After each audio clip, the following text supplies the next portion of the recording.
성도 여러분 안녕하십니까? 요한계시록 10분 강해 209번째 시간입니다.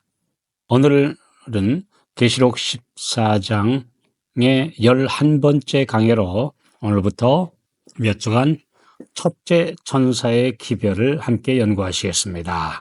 오늘은 그 첫 번째 시간으로 하나님을 두려워하라는 주제로 함께 하나님의 말씀을 상고하겠습니다. 계시록 14장 7절 그가 큰 음성으로 가로되 하나님을 두려워하며 그에게 영광을 돌리라.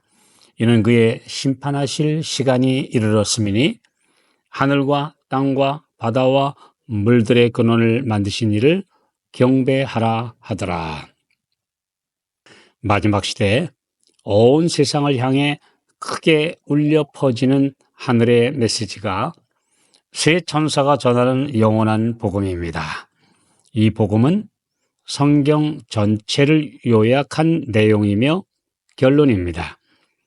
지구 역사의 마지막에 이 강력한 하늘의 메시지가 전해지는 이유는 모든 사람이 선과 악의 어느 편에 설 것인지를 결정해야 하는 엄숙한 시점에 이르렀기 때문입니다.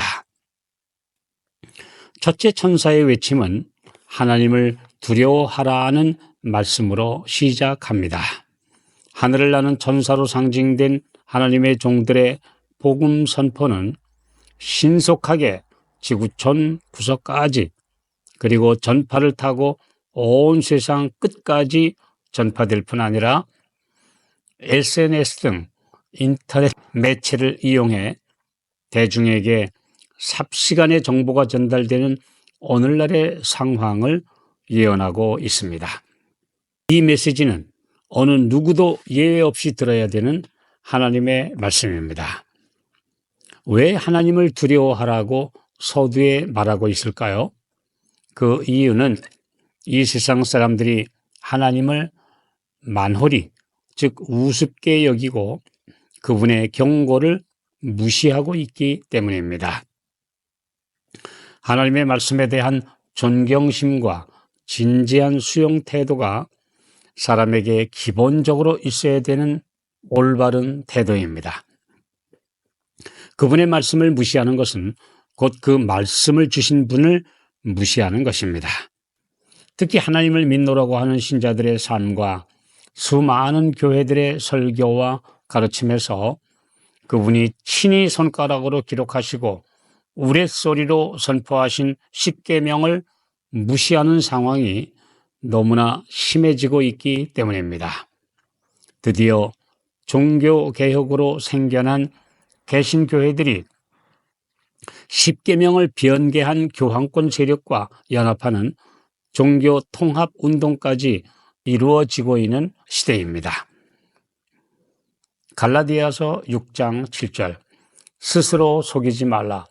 하나님은 만홀히 여김을 받지 아니하시나니 사람이 무엇으로 심든지 그대로 거두리라. 오늘날의 범죄와 타락 등 인간 본성의 극심한 추락은 하나님의 말씀을 무시하는 것, 즉 그분이 안 계신 것처럼 행동하는 것이 그 근본적인 원인입니다. 그분이 주신 하늘의 법을 존중하고 경외하며 마음에 새기고 순종했더라면 이런 결과는 일어나지 않았을 것입니다. 1800년대 교통수단이 발명되고 인쇄술이 발달하여 지식과 하나님의 말씀이 전 세계에 전파되던 때에 사탄은 찰스 다윈을 통해 진화론을 세상에 퍼뜨렸습니다. 1859년에 다윈이 기록한 종의 기원이라는 책 한 권에 의해 이 무신론 사상은 엄청난 영향을 모든 사람들에게 끼쳤습니다. 진화론 사상은 수많은 사람을 아무런 도덕적 책임도 없는 동물의 후손, 더 나아가서 아메바 같은 미생물의 후손으로 전락시켰습니다. 하나님의 형상을 닮은 고귀한 존재를 티끌만도 못한 단세포 동물에서 수십만 년에 걸쳐 진화된 동물에 불과한 한낱 고등동물로 만들어 버렸습니다. 심는 대로 거두는 것은 하나님께서 만드신 자연 법칙이며, 이런 무신론 사상을 퍼뜨린 수학으로 오늘날의 도덕과 윤리에 심각한 타락 현상이 나타나게 된 것입니다.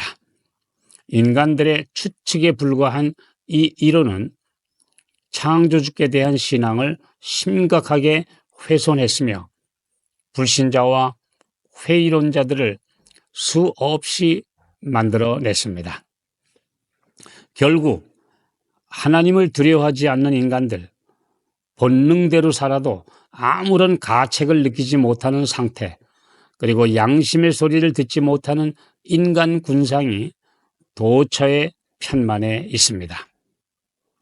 누가복음 18장 2절, 하나님을 두려워 아니하고 사람을 무시하는 불의한 사람들이 이 땅에 넘쳐나고 있습니다. 하나님을 두려워하지 않는 사람은 하나님의 형상대로 창조된 사람도 무시하게 됩니다. 남녀 간의 상대를 인격체로 보기보다는 성적 상대로 보는 동물적 시각이 편만해져서 온갖 부도덕이 심각하게 일어나게 된 것입니다. 하나님께서 모든 행위와 은밀한 일도 다 보고 계시며 심판하실 것이라는 엄숙한 사실을 무시하고 잊어버린 사람들 때문에 온갖 범죄가 저질러지고 있습니다. 하나님이 살아계심을 믿는 사람들은 양심의 소리, 즉 성령의 세미한 음성을 듣기 때문에 결코 이런 부류에 속할 수 없습니다. 예레미야 29장 23절, 나는 아는 자요 증거인이니라, 여호와의 말이니라. 하나님이 보고 계신다라는 하늘의 선언이야말로 어둡고 은밀한 곳에서 남들 모르게 죄를 짓도록 하는 유혹을 막는 가장 강한 방파제입니다. 그러나 그 마음에 하나님 모시기를 그만둔 인간에게는 이와 같은 영적이며 이성적인 판단과 실행 능력을 기대할 수 없게 됩니다. 창세기 39장 9절, 내가 어찌 이 큰 악을 행하여 하나님께 득죄하리이까. 노예로 팔린 청년 요셉은 그를 유혹하는 애굽 왕의 경호대장인 보디발의 아내에게 이렇게 대답했습니다. 한쪽에는 짜릿한 쾌락과 총애가 있고, 다른 한편으로는 하나님의 계명이 그의 양심에 경고를 보내고 있는 이 상황에서 어느 쪽을 택하는지에 그의 영원한 운명이 달려 있었습니다. 만약 하나님과 그분의 십계명을 존중하고 두려워하지 않았다면 요셉은 이 강렬한 유혹에 넘어갔을 것입니다. 그리고 그의 아름다운 모본과 빛나는 삶의 역사도 그 순간 허무하게 끝나버렸을 것입니다. 그러나 요셉의 마음에 하나님이 계셨고 성령의 세미한 소리가 그의 행동을 바르게 지도했기 때문에 그는 승리자가 될 수 있었습니다. 하나님을 두려워하는 것이 모든 가르침의 기초가 되는 이유가 여기에 있습니다. 여기에 두려워하다라는 말은 경외하다라는 단어와 같은 말입니다. 전도서 12장 13절, 이래 결국을 다 들었으니 하나님을 경외하고 그 명령을 지킬지어다. 이것이 사람의 본분이니라.